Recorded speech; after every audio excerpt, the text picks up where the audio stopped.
The remains of a Korean War soldier found in the DMZ have been identified and returned to his family.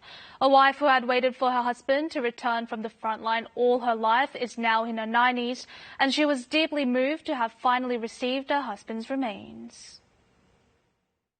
Arrowhead Hill in the demilitarized zone in Cheorwon, Gangwon-do Province was a site of fierce battles during the Korean War, where scores of soldiers perished. Last year, the remains that presumably belonged to a South Korean army soldier were found here. His spoon was also found at the site. 그 위쪽에 한자로 복자가 써 있고요. 그 아래로 한글로 김진하고 기역자가 있어요. A DNA test revealed that the remains belonged to late Staff Sergeant Kim Jin-gu. He fought in the Korean War in 1952 and was killed just 2 weeks before the armistice was signed.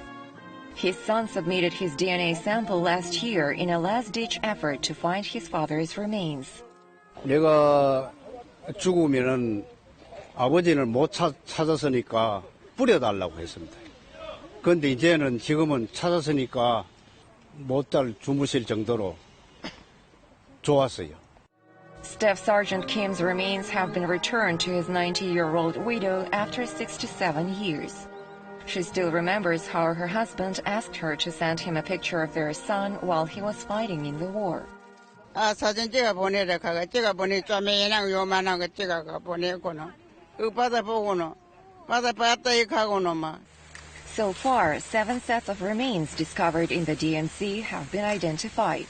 More than 10,000 more have yet to be excavated.